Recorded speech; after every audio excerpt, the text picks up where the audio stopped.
You are tuning into the podcast series, We Talk Cyber with Monica, a platform for engaging discussions and expert opinions on all things cyber. Check out more information on monicatalkscyber.com.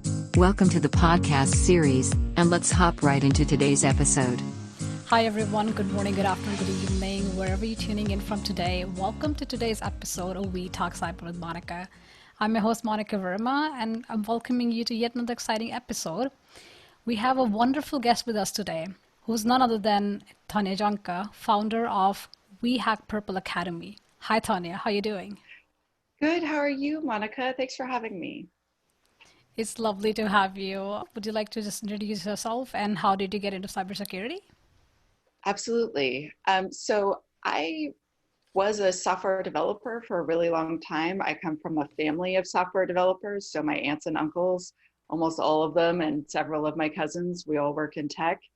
And so programming is in my genes, literally. But then after many, many years of working as a programmer, I met an ethical hacker. And he kept trying to convince me over and over again to switch to the dark side, I guess. So I've also always been a professional musician in the evenings, and he was in a band and I was in a band. So obviously our bands had to play together and we're friends, we're hanging out. And he just kept saying, "You make such a good pen tester, come on." And then eventually I was like, well, I can take a look at it. And here we are many years later, and I am now running a startup that basically gives training to IT professionals on how to do application security, like how to secure software. And it's a blast. Fantastic. It's so lovely to have you today. So you've worked in this industry quite many years now. What do you believe and what do you have seen is one of the biggest challenges in a cybersecurity industry? Oh, I would say that it is, I guess, knowledge or lack thereof, or lack of access to knowledge and training. That's part of that's why I'm doing what I'm doing, because that's what I think is important. Basically, when I wanted to switch to security, I found it really, really hard to get the training that I wanted. I found there were many, many, many options. I also found that lots of my colleagues that I worked with, let's say someone's awesome at firewalls, great. They didn't know anything about application security. I remember with someone who had many, many, many years of cybersecurity experience, we'd had, someone was attacking one of our applications and he's like, look, this looks like SQL injection. And me explaining there's no database attached to the software. So we're fine. We can just ignore that. Like, we will probably want to block that IP because that person's clearly not our friend, but like, don't worry, I don't need to. And he's like, but shouldn't you look at the database? Like, there is no database attached to this. Like, that field, the only thing it does is it sends an email, and it's not going to send an email with the garbage he's putting in.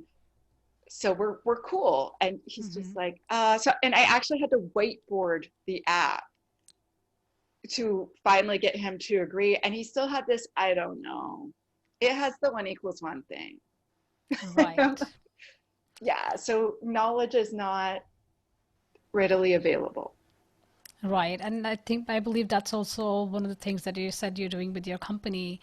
How is it that you come to the idea of starting your own company or your startup? So I was working for Microsoft last year and the year before as a developer advocate. So when I started in security, one of the ways I found the best way to learn for me was to do research and learn something, but then teach it to someone else. So I was writing talks, and I found out if you present at a conference, they let you in free to the conference. And I couldn't afford to pay to go to all the conferences I wanted to. So I would just do lots of research and try to write, like the best talk I could. And so I was flying all over the world, teaching and speaking. And then Microsoft called me and they're like, hey, we heard that we need to meet you. And so then for them, I was doing the same thing, except for I got a salary instead of just like trying to manage all of that on my own. And that was cool. And then I left them to start a company with a friend And our company absolutely disintegrated within only a few weeks, because it turns out like he wanted this, I wanted that. And we thought we had agreed on everything, but then, you know, when you're in the thick of it, it's like, oh, but I had meant this. Oh, I had meant that. And so we split, and then I felt super like burned out and tired. So I just put on Twitter, hey, so I don't know what I'm going to do next. Anyone got any ideas? And then, and then I just like opened a Calendly link and just let anyone book time with me. And I just like hung out with random people from Twitter for about 6 weeks. And at least half of them said, will you start a training company? Because I'd really like to learn from you. And I was like, me? After enough people kept saying like, you need to do this, I was like, maybe they're right. And they were right. Yep. Yeah, you've been doing a fantastic job. I think teaching in, as also in the words of Einstein, right? I mean, if you can explain and teach something to someone in a very simple way, that's the only way you know that you've actually learned something. Because you can understand something for yourself, but how easily can you explain that to other people? That's where the benefit of education and learning actually lies. Yes. I also find that students ask the best questions that teach me at the next level. So I'll say we should use a service mesh, and I'm explaining why. And they're like, does it work in this instance? And I'll think, oh, I don't know. That's awesome. I want to Right. know. And then I add that to the lesson for next time. I'm like, yes. So you got more pointers next time, right? That makes total sense. And that's really the benefit of actually teaching is also learning as a part of it. So you said that the knowledge has been one of the biggest challenges that you've seen in cybersecurity. But what do you believe from a perspective of an organization or a business? What is it that they lack? One of the biggest challenges they face when it comes to defending themselves against cyber attacks or just being secure in general for the purposes of what business they're running? I would say that it is very, very difficult to hire a cybersecurity professional and keep them. So continue to attract them to your business so that they don't go and take a better offer elsewhere. So there are not enough trained and qualified security professionals to do all of the different jobs that exist right now. They estimate there's at least 1 million open jobs with no qualified person to do them. And this is partially like experience, knowledge, training, etc. Right? And so if I'm trying to hire a security professional as a business owner, and I have to pay this exorbitant salary, and then maybe they're going to quit after only a few months, or I'm going to hire someone who, you know, they have a certification.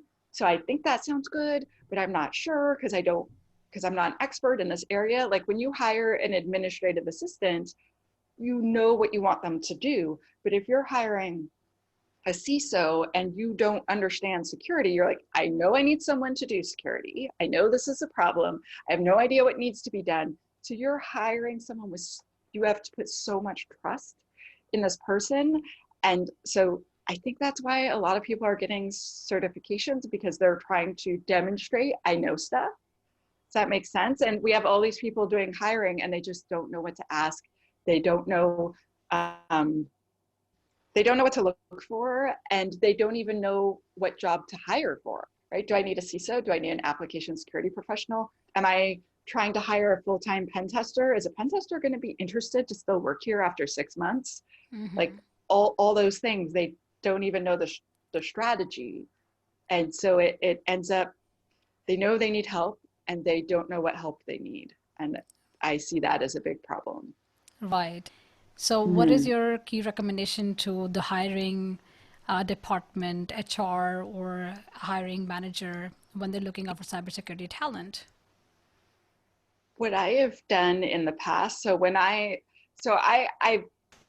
was a dev lead for a long time, and I was working at a governmental department, and we needed to hire someone to do a secure code review. So I knew I needed someone, but at this point, I had been a developer forever, and I knew basically nothing about security. And so we had a consultant who I trusted, and I said, okay, so listen, I know you don't do code review, so this isn't a conflict of interest for you. So this isn't a job that you would want. And I need to hire someone. And he's like, I don't know anyone that does that. Like, that's not my, I'm like, that's cool. That's cool. I need you to help me to come up with interview questions and answers so that I can suss out who is just messing with me. And so we came up with a list of like, these are the most common tools. These are the types of activities that happen. And he's like, I'm not an expert, but I know this, right? And so then in the interview, I ended up partway through, like the candidate lied to me basically. And I could tell because I'd been prepped for this interview. Right. And then I said, awesome, thank you very much for your time. And everyone else looked at me and I'm like, great, I'll walk you out. And I was like, yeah, he lied about this. And this tool doesn't even do code review. It's not a SaaS tool. And this and this. And they're just, oh, wow, how'd you know that? I'm like, haha, I paid a consultant an hour to prep me. Right. So then when I left jobs and I knew more about security, I would create interview questions and answers for them. I was like, listen, you're going to interview my replacement.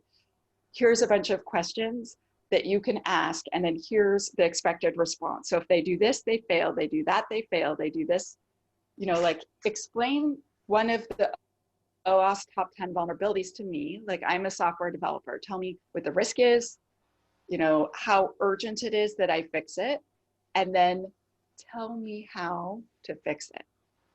If they don't understand, like if you as a very smart person interviewing them who used to be a software developer, if you don't understand what they're saying, if they talk down to you, if they're arrogant, if they won't answer your questions, and at the end you don't know what to do or you think you don't need to fix it, they fail. If they can pick any of the OWASP top 10, so it's their choice, and they can't explain it, like, how do they know application security if they don't know any of those? Right.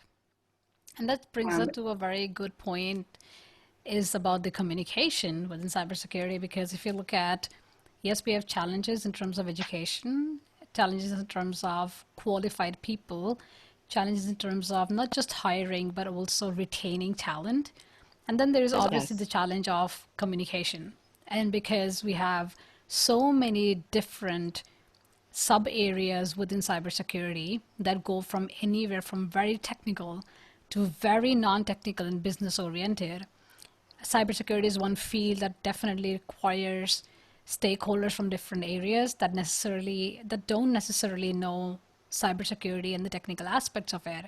How do you believe is the best way to learn or be better at communication? Because you as an application developer, right, you understand code, and now you also understand security.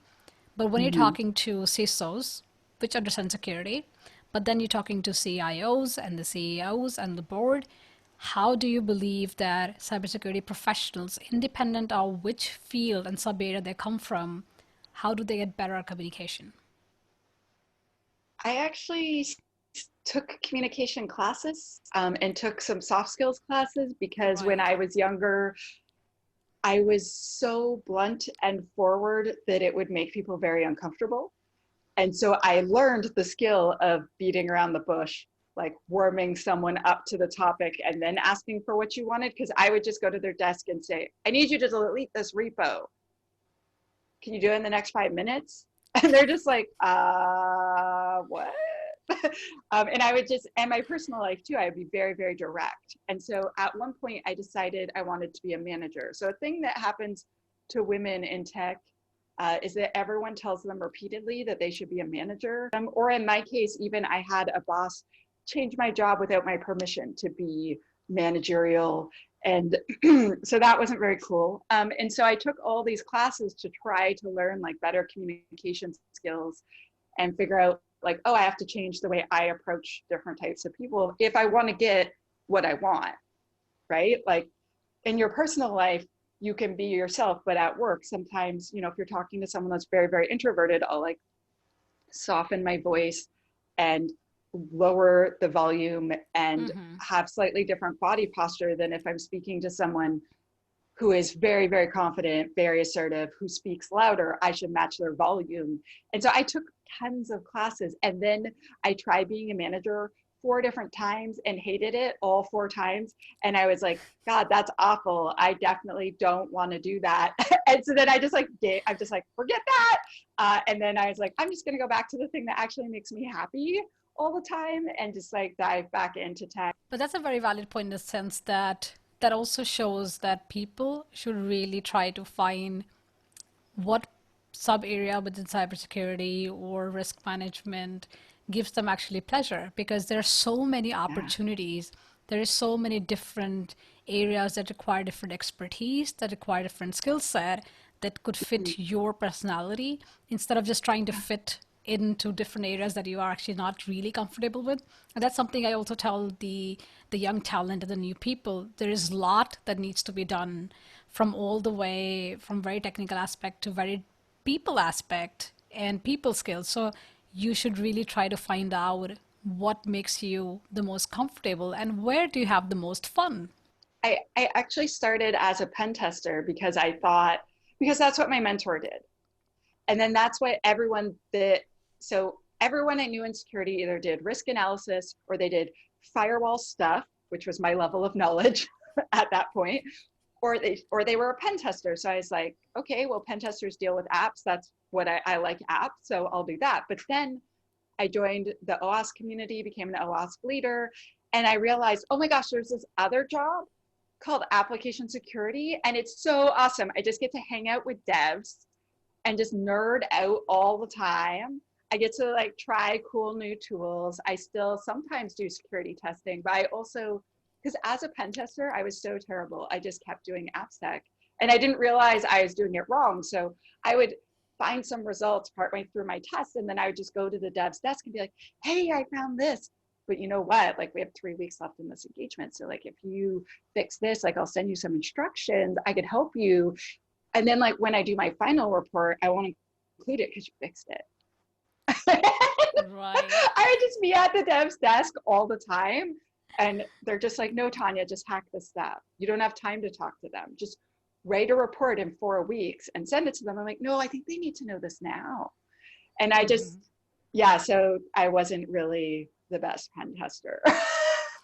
And I'm actually, I'm starting a podcast about how to figure out which career you want. So I wanted to start a podcast and I wanted to have a chance to interview all the people I like.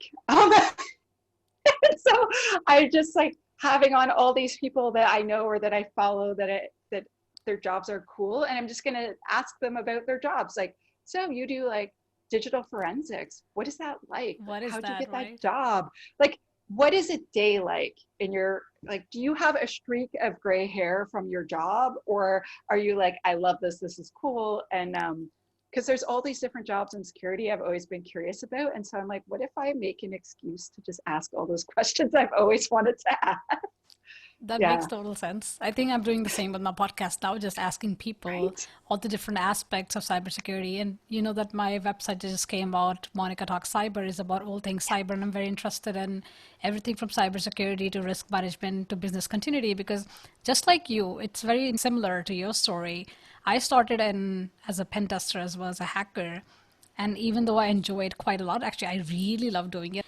But I realized very soon that what inspired me the most was, independent of what area I came from within security and risk management, how do I actually help businesses understand what impact is it on a business? And that's what I've been doing for the last 10 years now, because I found that was the one thing that gave me the most pleasure. And with my website and the podcast now, I feel like I love to hang out with amazing people like you and then just like understand and learn more from you. I feel like starting a podcast because when I started the OWASP DevSlot project, I was like, I can just call someone that I think is really cool, and then they might come and hang out with me and then teach me a thing I really want to know. I'm like, is this some kind of trick? Like, how did I get in this position that I could just like write? It's like, oh my gosh, that person's so awesome. I'm gonna just send them a message, and then Right. lots of them said yes. Yeah. Absolutely. So let's just switch to a bit more different topic. Hmm. We are in the year 2020, which has been crazy enough for everyone in the Oh entire my world, gosh. Yep. right? But apart from the COVID-19, the pandemic, and other challenges that we have seen recently, what is one of the biggest things that has surprised you in the last months, and why? I am very surprised by people's reaction to COVID. I'm very surprised that people feel that wearing a mask to protect others and themselves is some sort of form of oppression against them. I've been very surprised that people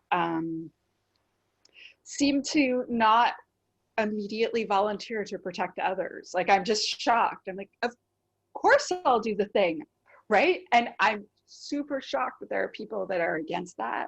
I'm also like wonderfully surprised that so many companies have been able to switch into this remote first thing. And so many companies have been really, really awesome with, for instance, like parents that, you know, they can't send their kid to school. So their kid is home and they're like in a meeting and their kid's like, and how some companies, not all of them, but lots of them are just accommodating that and being really cool with their employees. I've also been like positively, wonderfully surprised how so many people's communities are coming together and protecting and supporting each other. Like, my neighbors and I all immediately started asking if the other ones had enough.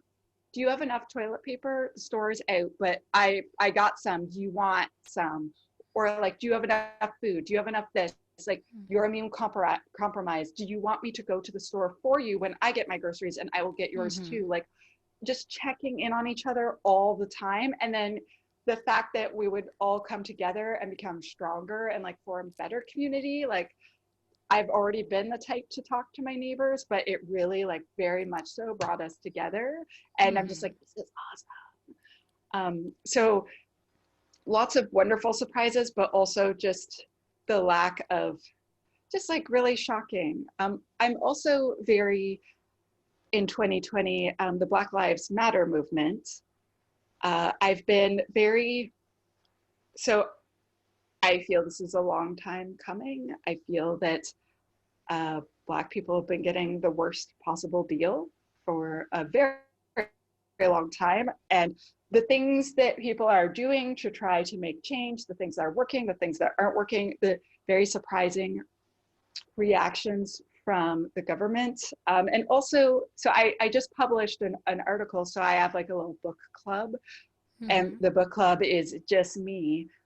So I read and listen to books constantly. I'm obsessed with learning. And so I read many, many books per month. And so I review the ones that I think people might like. So I reviewed a bunch of books about how algorithms and data can be biased. Systems can be written such that they're biased, but also unintentionally we can bias things. Like, we can talk about how systems are broken because what we do is secure systems. And if our systems are giving us inaccurate data, that's the I in CIA. That means our integrity is broken and we need to talk about it. If you were the CISO of a company and you just got additional budget of, let's say, $50,000, what would you invest that on? I guess it depends on what you already have, but I would generally start in any business with web filtering, email filtering, safe links to make sure if someone clicks on the link, it doesn't go to the place, and fancy firewalls, assuming we don't have anything else, right? And digital hygiene for everyone. Like, explain to them, like, you are our first layer of defense. Right. Like, you are our biggest asset and our biggest liability. So let's make you tough. Right. Yeah. And Fantastic. also try to tell them, please come to me. If there's anything, please come to me and my team and we will help you. Because if they feel they can't come to you and they do it on their own, it's going to be a disaster. It's really important that these security people are really making other people and employees and colleagues in the community, in the organization, in the business, in the society have a feeling of trust towards you, because that goes a very long way. Yes, I could not agree more, Monica. Fantastic. It was so lovely to have you on the podcast episode today, Tanya. Your thoughts are so amazing, and I really love the work that you're doing. I wish you all the very best for your company and the work that you're doing and lifting people, women of color, we need to do this together. We are all in this together. So it's so lovely to have you on podcast. Thank you. Thank you so much for having me. And thanks for starting a cool podcast. Thank you. So that was all for today's episode of We Talk Cyber with Monica. I'm your host, Monica Verma. I'll be back with more episodes and fantastic discussions, engaging topics, and yet amazing, fantastic colleagues and speakers in cybersecurity industry. I'll be back. Until then, take care, stay safe. Thanks for tuning into We Talk Cyber with Monica, a platform for engaging discussions and expert opinions on all things cyber. Check out more information and episodes on monicatalkscyber.com. Do not forget to subscribe to Monica Talks Cyber on YouTube and Instagram, and follow us on Mon Talks Cyber on Twitter. Stay tuned, and we'll be back with more episodes very soon.